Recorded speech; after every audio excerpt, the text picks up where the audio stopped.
ni Marco Cortés, ni Jesús Zambrano, ni Alito Moreno, ni Claudio X González se atrevieron a tanto como hoy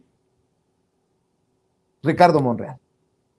Reapareció en la política, en el centro de la política, de la atención mediática también, Silvano Aureoles. Ese personaje que presuntamente está detrás del desvío de recursos que terminaron en Latinus. Este medio que se ha dedicado al golpeteo a la 4T, al presidente Andrés Manuel López Obrador. El perredista, uno de los últimos gobernadores perredistas, que señaló narcogobierno en tiempos de la 4T.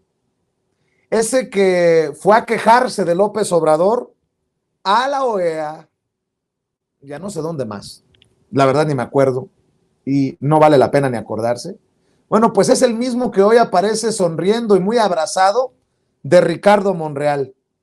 En su cuenta de Twitter, Silvano Aureoles escribió: para lograr coincidencias que recuperen la grandeza de nuestro México, deben dejarse filias y fobias. El proyecto de nación será superior. Esta es la gran coincidencia con Ricardo Monreal. Yo pregunto, ¿se unen Ricardo Monreal y Silvano Aureoles? ¿Para qué? ¿Para ir contra López Obrador y su gobierno? Les vamos pronosticando que al rato no van a ser 2, sino 3, con Porfirio Muñoz Ledo al lado. O si no van a ser 2 ni 3, pueden ser 4, y le sumamos al ingeniero Cuauhtémoc Cárdenas, y así sucesivamente. ¿O de qué estamos hablando? Insisto, ni los de Va por México se atrevieron a tanto como hoy Ricardo Monreal para apadrinar la reaparición de Silvano Aureoles en el ring político. Y para hablar de este y otros temas, saludo a la historiadora Carla Mote, a quien ya extrañaba en estas mesas de diálogo de Sin Censura. Carla, gracias por tu paciencia. ¿Cómo estás? Buenas noches.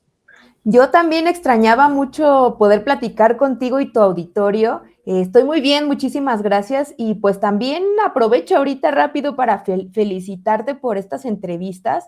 Escuché un fragmento, el que pusiste de Adán Augusto, y yo creo que es un ejercicio bien interesante el que estás realizando. Además, esta cuestión de salir a la calle, yo estoy convencida de que en este sexenio hubo una modificación fundamental y muy radical en los medios de comunicación, y tú, Vicente, pues estás siendo parte de este cambio, de este nuevo giro, en donde no, digamos, ves al político, ¿no? Que está pues con un teleprompter, con un guión, y este tipo de entrevistas justo contribuyen a otro tipo de comunicación que efectivamente, pues ahí lo vemos, está en la calle, con lo que implica, ¿no? Y con un periodista como tú. Entonces, muchísimas felicidades y estaré atenta a las próximas entrevistas.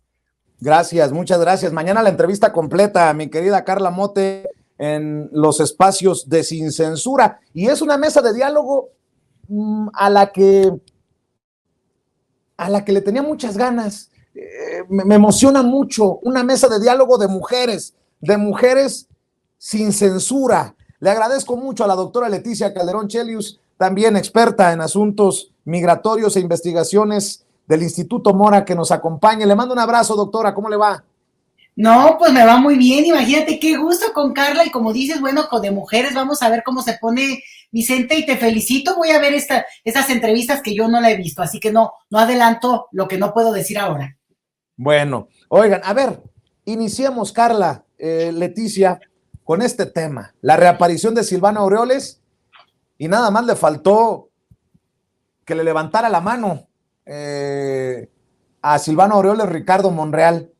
La verdad, yo muy molesto ponía en redes sociales, pues qué payasada. Como payasada fue, con mucho respeto, esa es mi opinión, pueden no estar de acuerdo ustedes, cuando le levantó la mano a Xóchitl Gálvez allá en Coahuila, el amigo de Ricardo Monreal, por cierto, el senador Guadiana, a sabiendas de que es una clara golpeadora del gobierno del presidente Andrés Manuel López Obrador. Lo mismo hace Monreal, a sabiendas de que Silvano Aureoles es uno de los que inició con esta narrativa del narcogobierno del presidente Andrés Manuel López Obrador, de la mano del narco en las pasadas elecciones. ¿Cómo ves, Carla? A mí, te soy sincera, incluso viniendo del senador Ricardo Monreal, me sorprendió muchísimo. A veces me da la impresión de que está en una precampaña desesperada. Lo vimos hace poco rapeando, lo vimos ya incluso difundiendo una caricatura de él rapero, creyendo que eso era acercarse a la juventud, cuando pues realmente es muy ridículo para una persona de su edad y para un político de su estilo. Pero en esta ocasión, verlo en esta fotografía, con esta reunión, digamos, a mí me parece un error estratégico, comunicativo, a todas luces. No creo que nadie pues podría reivindicar esto como positivo para alguien que tiene estas aspiraciones.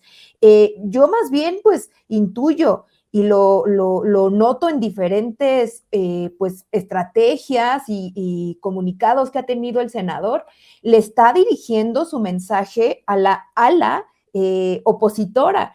Cuando presentó en este evento su proyecto y hablaba de reconciliación, incluso con un nombre parecido a Va por México, a mí me parece que evidentemente esta cuestión, ¿no? Retóricamente está apelándole a los opositores, y no solo a ellos, sino a los potenciales votantes de una alianza que podría ser la que contienda en contra de la candidatura que podría llevar la Cuarta Transformación.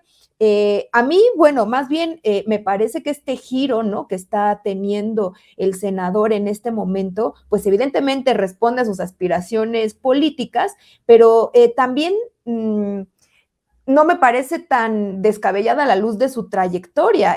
Recordemos, él es un político pues que ha pasado por diferentes partidos, lo cual en sí es, me parece en este momento y sobre todo con la fundación tan reciente de un partido como Morena, pues algo normal. Hay muchos en sus filas que vienen de otros partidos, pero este en particular pues se ha caracterizado por un pragmatismo que choca con los preceptos pues tal cual, de no mentir, no robar, no traicionar al pueblo, que son la máxima obradorista. Yo creo que esto le va a traer muchas consecuencias dentro del partido, evidentemente, pero también me da la impresión de que ya le está jugando a otro tipo de alianzas. Y pues es muy triste porque es muy pronto y además, pues nos guste o no el estilo y pues lo que implica la figura del senador Monreal, pues sí ha sido un personaje que al menos en la primera mitad del sexenio, pues fue una de las piezas importantes para pasar las reformas del gobierno de la Cuarta Transformación en el Senado, con un trabajo que, bueno, podría en algunos episodios parecernos que es muy poco ético en algunos sentidos, como el caso particular que tuvo en la rencilla con el senador Martí Batres cuando pues él presidía la mesa directiva de la Cámara de Senadores, pero bueno, pasaron las reformas y ahora más bien ya está como completamente hablándole a los opositores al obradorismo. Entonces esa es mi impresión. Es un impresentable Silvano Aureoles. No le veo por dónde esto pueda tener algo benéfico ni para el senador. Para Silvano pues ya lo resucitaron. Entonces pues yo nada más puedo decir eso. Por ahí veo la estrategia que ciertamente no la entiendo muy bien. Bueno, no sé si fue directamente para Ricardo Monreal el madrazo, pues no le puedo llamar de otra manera, el raspón del presidente Andrés Manuel López Obrador cuando dijo que hay que tener cuidado de esos que publican fotografías y dicen yo jugué a las canicas con Andrés Manuel. Bueno, ayer precisamente Ricardo Monreal subió una fotografía diciendo que hace 25 años iniciamos el camino juntos y qué sé yo, pero creo que en política no hay coincidencias. Ayer publica una fotografía con el presidente Andrés Manuel López Obrador. Hoy se publica esta fotografía de Silvano Aureoles con Ricardo Monreal. Te escucho, doctora Leticia Calderón Chelius. Vicente, fíjate que yo ahorita que escuchaba a Carla decía, a ver, estamos hablando de un político muy experimentado, con mucha trayectoria, con mucho conocimiento del sistema político mexicano, que es imposible que no pueda ver que no solamente las cosas han cambiado, sino que la intención de cambiarlas, bueno, pues va a jugar políticamente en este nuevo escenario. Entonces, aquí yo digo, bueno, ¿quién le está hablando al oído a Monreal? Que lo está convenciendo, digo, más allá de su propio conocimiento, que le está dando datos. Ahora sí que, ¿qué datos tendrá tú como para poder hacer una serie de decisiones que vistas desde fuera parecen absolutamente incongruentes? Ya lo único que le falta es la foto con Broso, Vicente. O sea, estamos en un punto en el cual está acercándose a esos políticos que ni siquiera son, digamos, los que podrían liderar, los que podrían empujar una campaña, incluso por sus nombres, sus trayectorias, porque se han puesto siempre como que están en el centro, no se decantan ni siquiera abiertamente, por ejemplo, Cuauhtémoc Cárdenas, por irse a México, va por México, cosas por el estilo. Entonces, tampoco es que sea la oposición así tan abierta como se ha dado. Entonces, a mí se me hace muy interesante tratar de entender esa lógica, porque tiene que tener algún dato. Esta foto con Silvano, bueno, a lo mejor serán amigos tú y se la juega, o lo que ha hecho en algún momento defender a la indefendible Sandra Cuevas, este tipo de cosas, pero aquí sí hay un punto en el cual han cambiado las cosas, o sea, se han empezado a abrir, se han empezado como que a manejar un discurso mucho más evidente para todos, de que, por un lado, López Obrador dice, yo no voy a hacer un dedazo, no lo voy a hacer, vamos a ver cómo se va a dar ese proceso, pero por lo menos ahorita ustedes están aquí como funcionarios, lo decía Carla, estamos hablando además de un senador que ha tenido un ejercicio de poder completo, absoluto, y con un liderazgo importante. Entonces, ¿qué manera de perder o qué está dispuesto a ganar aunque pierda? ¿No? ¿Qué está mandando de mensaje para poder decir, a ver, me necesitan para hacer ciertas conexiones, más allá de que además aspire a esta cuestión de la presidencia, que es como no sé, ¿no? Es algo tan deseado que de repente la gente se pierde, se le nubla la visión y el futuro. Entonces, sería interesante empezar a ver o entender qué tipo de encuestas está utilizando y está manejando o está teniendo como acceso. Porque si nada más se está dejando llevar porque lo que le digan sus seguidores, pues está cometiendo el peor error que un político podría cometer, y es enceguecerse con lo que le dice su coro y no tratar de, en todo caso, abrirse a una perspectiva más amplia. A mí me parece, digo, así como yo comparto totalmente lo que dice Carla, parece un error de primaria. Digo, cualquiera de nosotros lo ve y dice, pues ¿o no? Tú, pero entonces, ¿qué hay no? detrás, Vicente, no? Pues las decisiones que tomará próximamente Ricardo Monreal, solamente así lo puedo medio, no le puedo dar un poco de sentido. Es más, las redes son implacables, es así, son implacables, malditas o benditas redes sociales. Nada más le voy a pedir a Adriana que me ponga este meme que acaban de mandarme, que ya circula en redes sociales, porque pues mi pecho no es bodega, dicen, ¿no? Ni tampoco el archivo de Sin Censura es para que se llene de imágenes que no usamos. Yo quiero mostrarle nada más cómo son de implacables las redes sociales. En el banquito verde, no es Silvano Aureoles. En el banquito verde ya aparece afuera de Palacio Nacional Ricardo Monreal. Entendió el que entendió. Bueno, así es. Hablando de estos personajes, doctora Carla, hoy el presidente Andrés Manuel López Obrador también fue implacable con Felipe Calderón.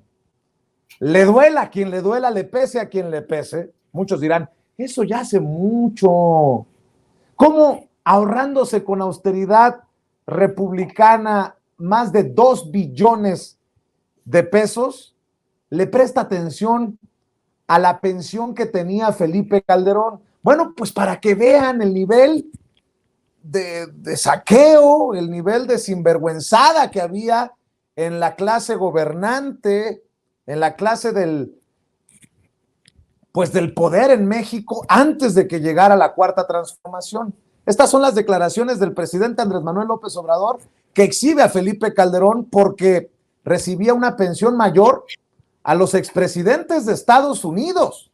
Era a nivel mundial, si recuerdo bien, corríjanme si estoy equivocado, el presidente o expresidente que tenía una pensión más grande en comparación a otros líderes mundiales. Hágame usted el favor, el que nos dejó bañado en sangre el país. Eso sí es repugnante. Vea y escuche. Todo esto está completamente distinto, porque yo neto, como se comentó ayer, gano 130.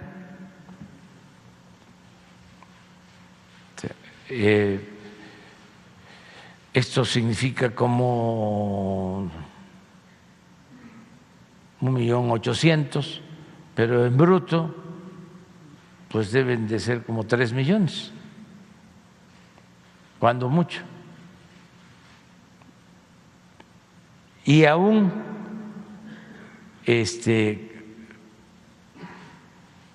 con los amparos, de todas maneras ya no se gana lo mismo en el Poder Judicial. Y habían en el Poder Judicial gastos que ya no existen. Por ejemplo, ministros tenían gastos para sus domicilios, trabajadoras domésticas y otros gastos. Todo eso ya se ha venido quitando. A ver, de las pensiones. Miren, estas eran las pensiones que recibían los expresidentes.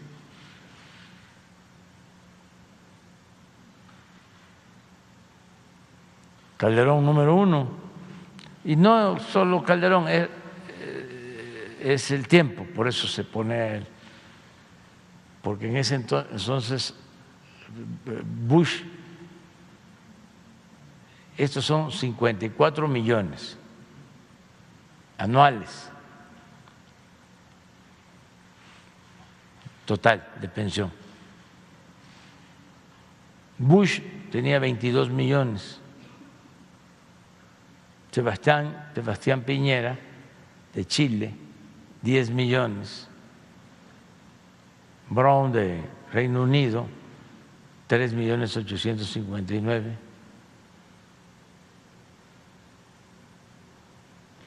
Colombia, Uribe, 2.460.000. Y Aznar, de España, 2.166.000. Todo eso ya no existe en el caso de nuestro país. Y eso país. Es lo que les duele a muchos. Eso es lo que les duele a muchos, que ya no existe. Mi querida Carla, querida doctora Leticia Calderón Chelius, ¿cómo es posible? ¿Cómo es posible que todavía haya personas que defiendan que un expresidente tenía una pensión mayor a lo que gana hoy? El presidente, el hombre que lleva las riendas del país. No, yo no entiendo. Además, lo que decía antes de exhibir la pensión que tenía Felipe Calderón como expresidente, magistrados, gente privilegiada que le pagábamos hasta la señora que les ayudaba en la casa. Bueno, pues qué carambas, ¿en qué país vivían? ¿Qué país no veían de estos millones de pobres que ahora le reclaman al presidente actual, Andrés Manuel López Obrador? Estos no tienen vergüenza. Bien dice mi papá, hay que ser cochis, pero no tan trompudos. Y estos sí que son trompudos, los que siguen suspirando por lo que tenían, querida Carla. Bueno, pues esta revelación sin duda viene también en el marco del anuncio que hizo el presidente sobre el paso ya desde la austeridad republicana a la pobreza franciscana. Hay una intención del Ejecutivo para reducir todavía más lo que tiene que ver con gastos suntuarios, con viajes, y nos hemos dado cuenta que el ahorro pues sí es significativo.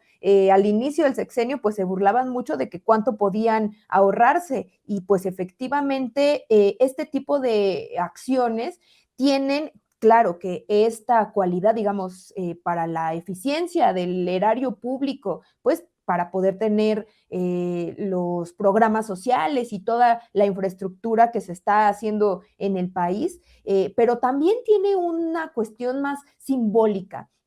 Recordemos, el presidente es un férreo, profundo y muy pues abierto, ¿no? En su filia, digamos, por Benito Juárez. El gobierno juarista pues también se caracterizó por este tipo de medidas, pues ante la suntuosidad que en su momento pues representaba el Segundo Imperio, nada más y nada menos. Y por eso también yo creo que el exceso, la pues avaricia incluso, la utilización de el Estado y de los bienes que son de la nación para fines personales, que a fin de cuentas pues ejecutaron los que siguieron e implementaron el modelo neoliberal en México, iba de acuerdo con esa doctrina, era utilizar al Estado para fines privados, y eso revertirlo pues tiene que ver con este nuevo modelo en el que se está planteando la transformación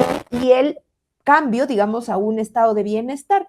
Yo justo estaba hoy también muy atenta a los memes y a las, pues estas opiniones, ¿no? De opositores, y pues no cesan en esta idea mal entendida de la austeridad republicana, porque, por ejemplo, repiten una y otra vez el inquilino de Palacio y poniendo incluso fotografías del presidente Andrés Manuel en Palacio Nacional, como si eso fuera suntuosidad y fuera contrario a la austeridad republicana, o en este caso a lo que se viene, que es la pobreza franciscana. No entienden que una cosa pues son los recursos públicos, el patrimonio incluso de la nación, y otra que eso implique llevárselo para su vida privada, para sus cuentas privadas. Es insostenible pues que sigamos manteniendo a estos expresidentes con estas cuentas millonarias. Lastima a un pueblo que tiene tanta pobreza. Y además yo me quedaba pensando recientemente que falleció el expresidente Luis Echeverría, pues el señor terminó repudiado. ¿Cuánto dinero le estaban destinando, por ejemplo, a personajes como este? A sus 100 años muere, casi nadie se atreve a felicitarlo, ni de su propio, a las condolencias de su propio partido. Y pues en el caso de lo que devela el presidente López Obrador, pues se trata de un personaje, Felipe Calderón, pues a quien le debemos el derramamiento de sangre, que todavía sigue ahí buscando influir en la política. Su esposa pues está en la Cámara de Diputados, son influyentes, entonces es insostenible y me parece que, como siempre, ¿no? El presidente Andrés Manuel mostrando pues este tino político también para revelar este tipo de información. Doctora Leticia Calderón Chelius, y todavía hay algunos que dicen que este gobierno es igual o peor que los anteriores. Eso sí, es no tener vergüenza, doctora. No, pues no, tienen que decir algo, Vicente, pero mira, yo me voy a seguir en la línea de lo que dice Carla, porque creo que es muy acertado esto de que hay una parte simbólica, el mensaje simbólico, porque por mucho tiempo nuestro parámetro ha sido el salario. Incluso López Obrador, por la facilidad, por lo evidente, lo ha utilizado. Pero la verdad, Vicente, no es el salario. Lo que está alrededor de toda la, digamos, de todo el entramado que tiene que ver con una élite burocrática realmente de oro, ha tenido que ver con obviamente el salario en un primer piso, pero de ahí no solamente los beneficios directos que pueden estar también asociados directamente a la productividad. Yo me acordé de un caso y que lo usa el presidente en el caso de los otros presidentes, porque es también muy didáctico, es profundamente pedagógico. Los ubicamos, no puede haber alguien que no sepa quién es. Sin embargo, es de usos y costumbres, había sido de usos y costumbres y legalmente aceptado, además, el hecho de que los funcionarios se podían jubilar fuera de tiempo de la edad. muy adelantado. Yo me acuerdo mucho del caso de Gurría. Gurría fue secretario, bueno, tuvo un montón de cargos con Salinas de Gortari. Y después se fue a la OCDE, fue presidente de la OCDE durante mucho tiempo, pero él se jubiló como a los 40 años, Vicente, a los 40 años de edad. ¿Y qué quiere decir esto? Que hay alguna cláusula que permitió que donde él estaba trabajando en ese momento, aun cuando tenía un par de años trabajando ahí, le permitiera jubilarse. Y después, claro, a los 3 días ya estaba trabajando en otra parte. Y de hecho, como te comento, se fue años a la OCDE para representar, no a México, porque ahí como presidente, pero además sí, atreviéndose a recetarnos una cantidad de, digamos, condiciones y reglas que México debería de seguir en la ortodoxia neoliberal. Entonces, a lo que voy es muy interesante oírlo, te digo, como muy fácil, como muy de ABC, es el presidente, y ves cuánto ganaba y dices, híjole, bueno, pero no se dejen guiar solo por eso. El asunto es que abajo de esta parte, y a mí me consta, Vicente, yo lo llegué a ver, esto de que gente que de repente renunciaba de un empleo, pero acordado, legalmente cubierto, esa es la otra cosa.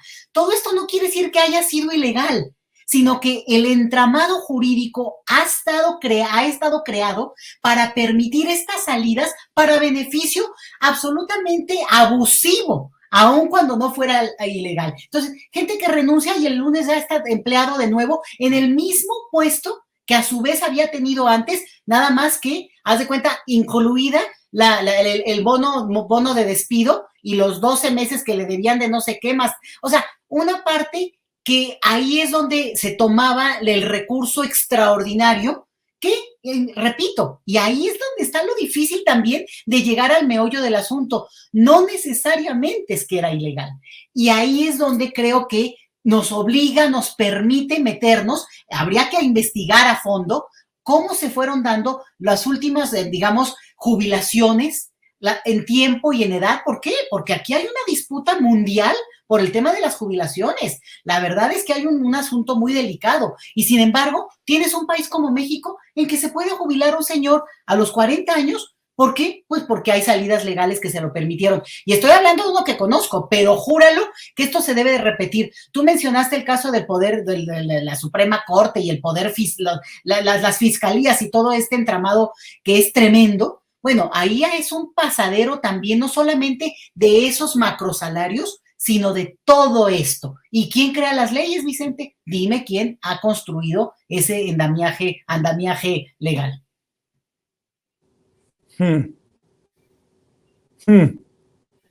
Pues creo que a muchos nos queda claro, ¿no? ¿Quién? Pues los mismos que hoy se oponen al avance de la Cuarta Transformación, doctora. Así es, Vicente, tal cual, o sea, generaron, por eso te digo, es mucho más complejo de lo que vemos. No es una cosa de que llegaron y se sirvieron con la cuchara, ganen, no, es legal, estaban las leyes y por eso no les puedes fincar cargos. No es así tan simple, incluso, fíjate lo que voy a decir horrible, pero es verdad.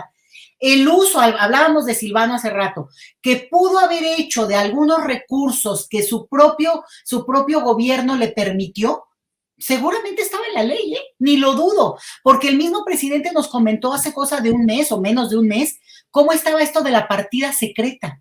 Bueno, eso, aunque lo haya quitado ahora en la presidencia, no sé cómo funciona a nivel de los estados, no sé cómo se la juegan, porque ahí es como al final gente perversa como los Duarte, pero en este caso estoy pensando en César Duarte, pues decía, no, pues yo me compro un banco como gobernador que soy porque el recurso me lo... O sea, dándole la vuelta, ¿me entiendes? Y ahí es donde, aun cuando venga un nuevo gobierno y aun aunque hubiera la intención explícita de dirigirse, es difícil. ¿Por qué? Porque hay una cobertura que legalmente se ha utilizado también para hacer ese desfalco.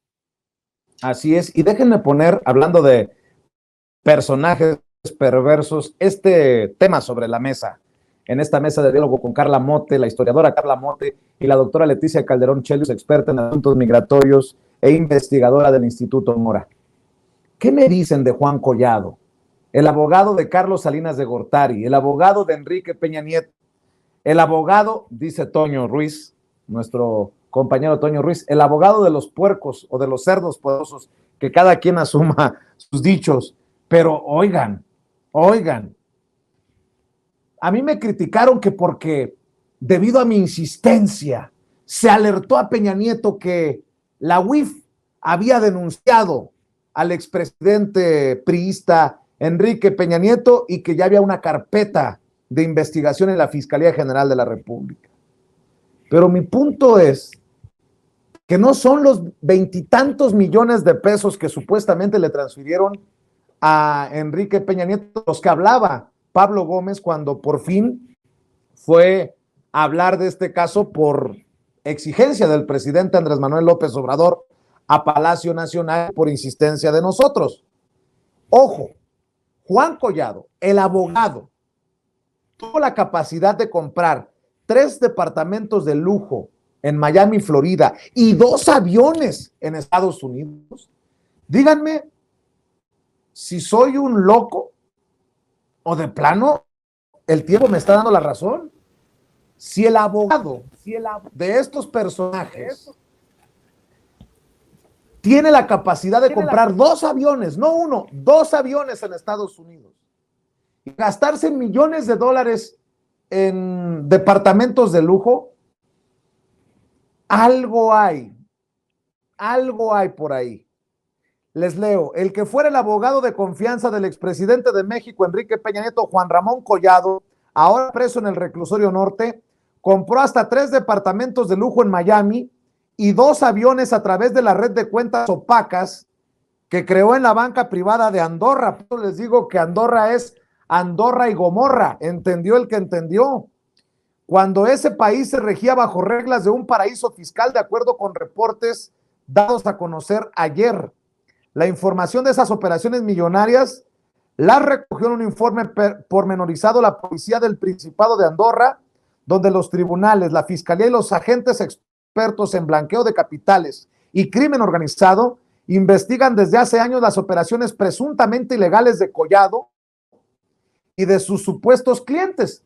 Me quiero imaginar que entre ellos estarían empresarios, políticos, expolíticos mexicanos, a lo mejor Enrique Peña Nieto, se sabe que la mayoría serían del PRI. Cuerpos policiales especializados investigan con celo, de acuerdo a lo que se reporta, las operaciones financieras fuera de México de Enrique Peña Nieto. Ah, pero sigan echándome la culpa a mí de que alertamos a Peña Nieto. Bueno, mi querida Carla Mote, esto pica y se extiende, ¿no? Efectivamente, y pues pinta de cuerpo entero régimen. Yo creo que viene muy bien después de la intervención de la doctora Leticia Calderón, porque justo es como esta corrupción que viene a todos niveles, digamos, derramando el dinero que nos pertenece a los mexicanas hacia abajo con una serie de redes coludidas entre diferentes funcionarios públicos con empresarios, banqueros, y pues esta información que se da a conocer por el diario El País en España, pues nos habla de que esto va a abrir un cochinero. O sea, lo que viene después de esta pues noticia, ¿no? De la carpeta de investigación de la Fiscalía hacia Peña Nieto, quien, por cierto, lo primerito que hizo fue vender su departamento de lujo en Madrid, pues también creo que poco a poco va a ir develando una serie de corruptelas que pues van a resultar escandalosas, pero más que nada yo creo que son significativas en este cambio de régimen. Recordemos, uno de los principales actos políticos de ejercicio de ciudadanía participativa fue justamente de consulta de juicio a expresidentes. Hay un descontento popular porque es sabido la corrupción que muchas veces achacaban que era una cuestión cultural y que éramos corruptos por naturaleza y por eso no se podía contrarrestar. Pues ese fue un argumento justo de estos grupos. Tenemos que, pues, como ciudadanía, estar pendientes de todas estas investigaciones, de lo que se vaya develando, y también, pues, empujar, o sea, seguir como insistiendo en que es necesario este juicio, estas investigaciones, porque esto es grosero, o sea, ¿con qué posibilidades un funcionario público que sabemos más o menos cuáles eran sus ingresos puede adquirir estos bienes que son inalcanzables para incluso los empresarios, pues algunos, ¿no? De los más poderosos de diferentes países? Es una cosa grosera, indignante, y pues esperemos justo, ¿no? A ver qué más trapitos sucios van saliendo al sol pronto. Doctora, también escucho tus opiniones sin censura. Mira, Vicente, a mí con todo el coraje que me pueda dar, entiendo que va a haber cosas que no se van a poder, digamos que no va a pasar más que de que nos enteremos de la información del escándalo. Pero si esto genera un nuevo escenario en el cual, por ejemplo, yo creo que ya sería la hora de que nos enteráramos, y ahí hacen falta reportajes a profundidad, ¿cuántos mexicanos tienen propiedades inmobiliarias de más de $1 millón en Estados Unidos? ¿Te acuerdas de Alejandra Barrales, que era senadora y diputada en su momento el PRD? Tenía un depa de lujo en Miami. A ver, espérame, la señora era empleada, era asalariada. Entonces, estoy usando un ejemplo otra vez en esta misma lógica, que de repente lo que te brinca es el nombre. Pero, a ver, ¿dónde están las consecuencias de esos actos? Es decir, una funcionaria que vive de un salario sí tendría que tener, pues obviamente, cuentas claras, ¿no? Porque todavía nosotros argumentamos a veces, bueno, el empresario a lo mejor tiene cuentas que uno no ve y no sabe, pero no, tiene que pagar impuestos, claro. Si no paga impuestos, pues ahí era una forma muy fácil de ver cómo se desviaba un recurso que nunca había un seguimiento. Pero entonces yo creo que lo didáctico, la parte pedagógica de esto, no necesariamente va a estar en lograr la justicia que tendría que corresponder a enterarnos de esto, porque uno nada más hace corajes, la verdad. O sea, el caso de este abogado es muy emblemático, porque estamos hablando de el trabajador, el empleado de los ricos. O sea, no tendría que ser él el rico, porque, bueno, ahí la presunción es de que él es el que lava el dinero, ¿no? O el que lavaba el dinero.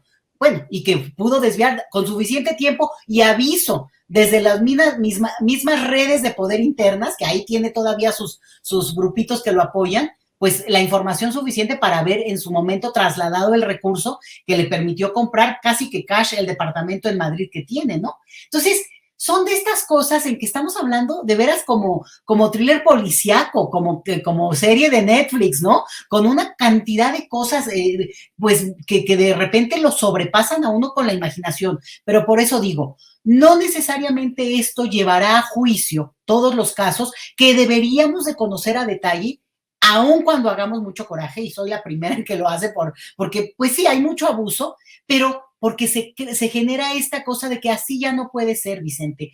No puede ser que esta gente utilizó a Andorra, y acuérdense, porque ya lo dijo muchas veces el presidente, pero como el gobierno de Peña Nieto en su momento le dijo al gobierno de Andorra que no estuvieran buscando a este abogado, porque no tenía cuenta, estaba todo en orden y él estaba al día en sus pagos en México. Entonces, que no había ninguna presunción de culpa que tuvieran que seguir.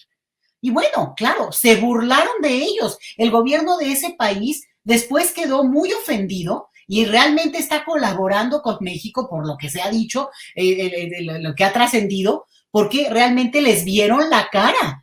Ahora sí que los trataron como nos trataban a nosotros. Entonces, lo interesante de esto es cómo quede, y que quede un escenario no solo de venganza, no solo de exhibición, sino que eso sea justamente la posibilidad de generar un escenario en el cual sí nos sorprendamos, Vicente, frente a la riqueza inexplicable. A ver, ¿cómo alguien puede volverse de repente rico, millonario?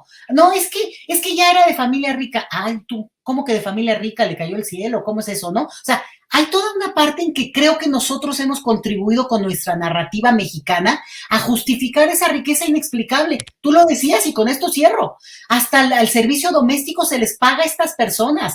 Se habla de que los expresidentes en su momento, hasta Margarita, de parte de Calderón Hinojosa, eso te lo digo con certeza y con conocimiento de causa.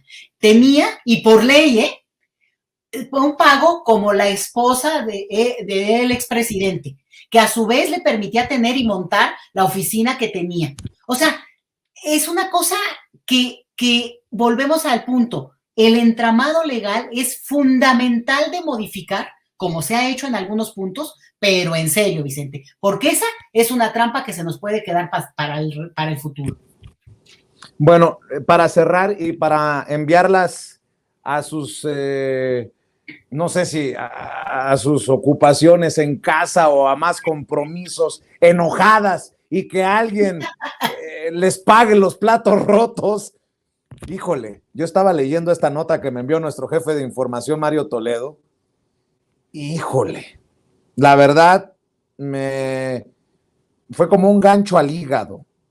Fíjense, lo que estábamos hablando de la pensión a Calderón, de estos que se servían con la cuchara grande.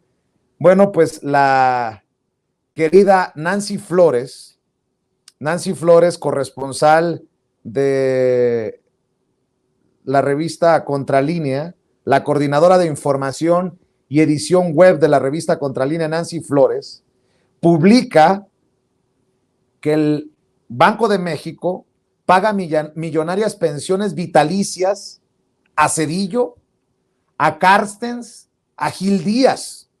Miren lo que publica en la revista Contralínea Nancy Flores. Un centenar de exfuncionarios del Banco de México, en su mayoría afines al pensamiento neoliberal y promotores del adelgazamiento de los derechos laborales, mantiene el privilegio de que el dinero de todos los mexicanos, del erario, se les pague una pensión vitalicia similar a la que cobraban hasta octubre de 2018 los expresidentes de la República y que fue cancelada por el Congreso de la Unión. Los beneficiarios son exgobernadores, exsubgobernadores y exdirectivos, entre los que destacan Ernesto Zedillo, Agustín Carstens, Francisco Gil Díaz y Guillermo Ortiz. Sus pensiones anuales alcanzan hasta 4 millones de pesos anuales. Además, se les garantizan otras prebendas como seguro de gastos médicos de cobertura amplia.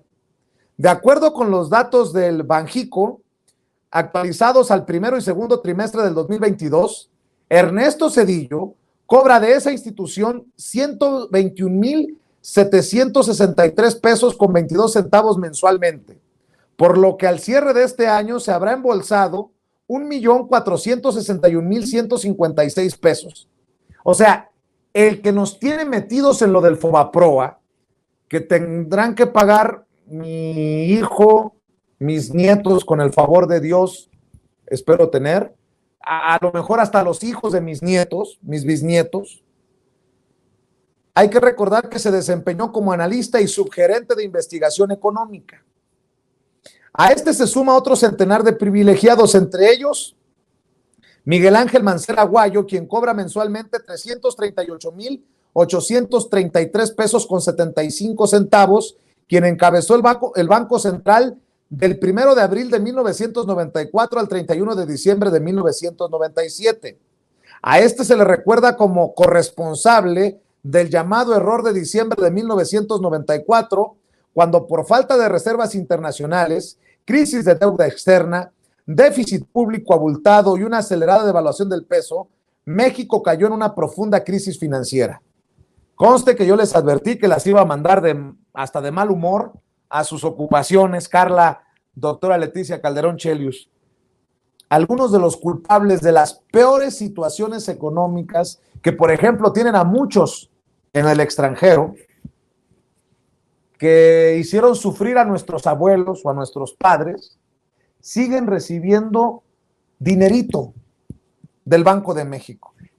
Como diría un muy mal comediante, que alguien me explique, mi querida Carla Mote. Tener pesadillas. No, pues es que sí, es una locura. El presidente de la República pues resultaba el mejor negocio de por vida, ¿no?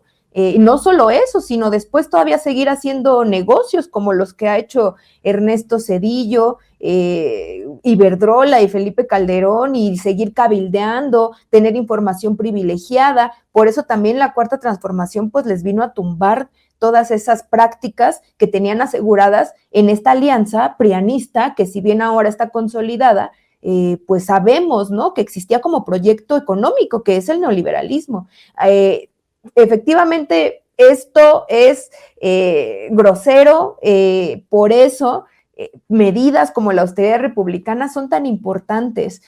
A un nivel eso es real porque hay un ahorro significativo, pero también es simbólico, es pues la máxima de que el poder político tiene que ser para servir, no para servirse, y eso es una modificación que es importantísima en nuestra cultura política. Esas cosas son intolerables y creo que pues afortunadamente hay un cambio de discurso que pues tendrá que irse asentando y también a la par de las acciones políticas y sociales, pero pues sí, deja sin palabras.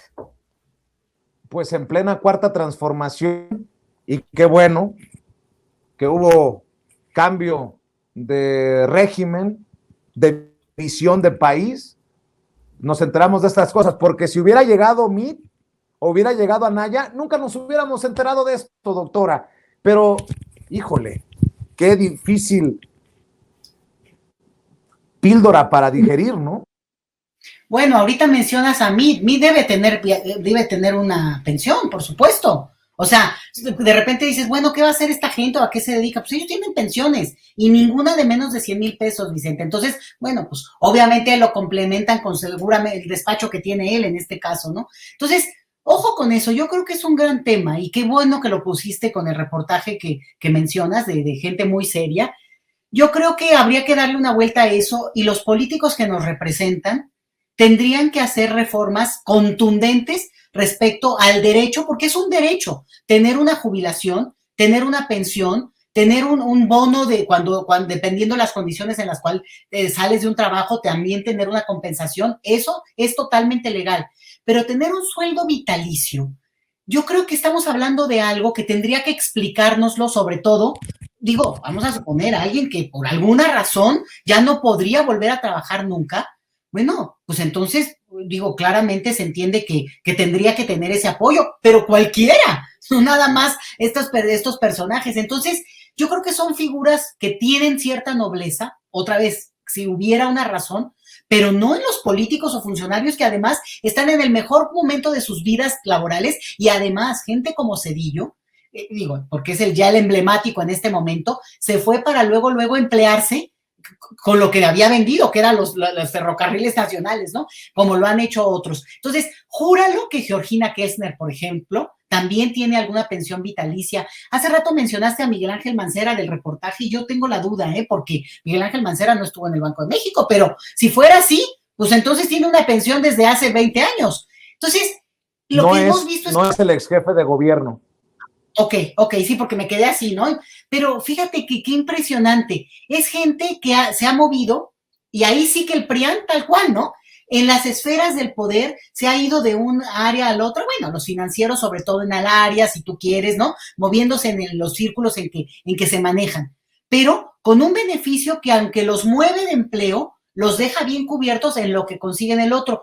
Yo no estoy en contra de que cualquiera de nosotros tenga no solo un salario digno, sino la posibilidad de ingresar y de incorporarse al empleo que le corresponde. Pero esto es ir acumulando, Vicente, y otra vez, tristemente decirlo, no ilegalmente, sino abusivamente construido para poderlo hacer y a ver, dímelo, a ver, reclámales. Realmente es difícil. Entonces, yo creo que si no hay una reforma legal, y esto no le puede corresponder todo al presidente, Vicente. Necesita que el Congreso se active y algún diputado, a ver, vamos a animar a nuestra diputada estrella, a Andrea Chávez, que se avienten una propuesta de este tipo, que se revise la figura de salarios vitalicios de parte del Estado, que tengan una nobleza cuando corresponde, ¿no? Y cuando no tienen por qué existir. No quiero echarle más leña al caldo. Pero esto es vitalicio también, por ejemplo, rectores.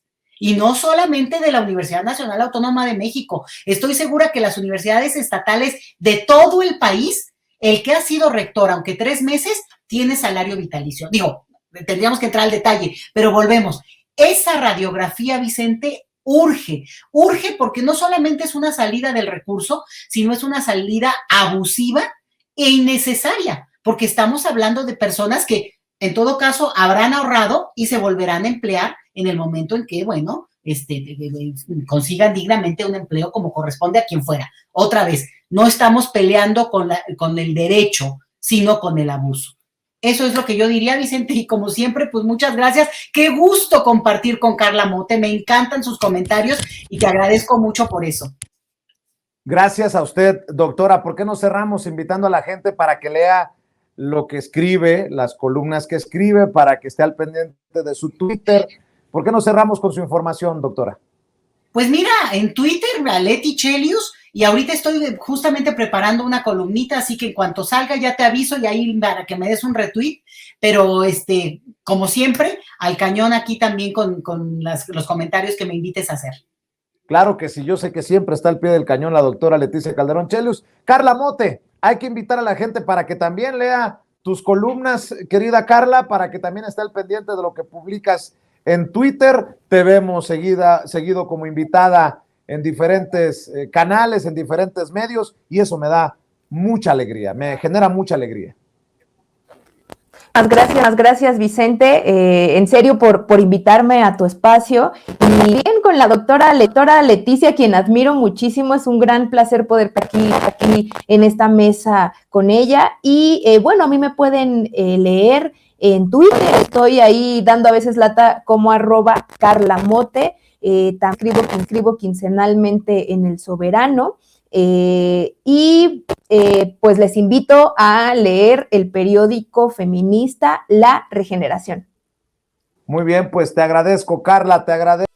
Amigos, amigas, regresamos en breve, pero mientras seguimos hablando sin pelos en la lengua, sin censura, usted puede suscribirse a nuestros 3 principales canales en YouTube. Sin Censura Media, en donde tenemos más de 1,600,000 suscriptores, Sin Censura TV, en donde tenemos más de 1 millón de suscriptores, y en Sin Censura Presenta, en donde queremos llegar muy pronto a los 100,000 suscriptores. Si usted ya está inscrito en Sin Censura Media, suscríbase en Sin Censura TV. Si ya está suscrito en Sin Censura TV y Sin Censura Media, suscríbase a Sin Censura Presenta. Recuerde que es gratis, no tiene que sacar un solo centavo de su bolsillo para apoyarnos. Dele clic en la campanita para que los señores y señoras de YouTube envíen las notificaciones cuando estemos transmitiendo en vivo y en directo o estemos subiendo videos. También nos puede seguir en Twitter en @Vicente Serrano y hasta en Instagram. Ojo, también estamos en Instagram. Son nuestras redes sociales y con el apoyo de ustedes seguimos creciendo, porque con ustedes todo, sin ustedes nada.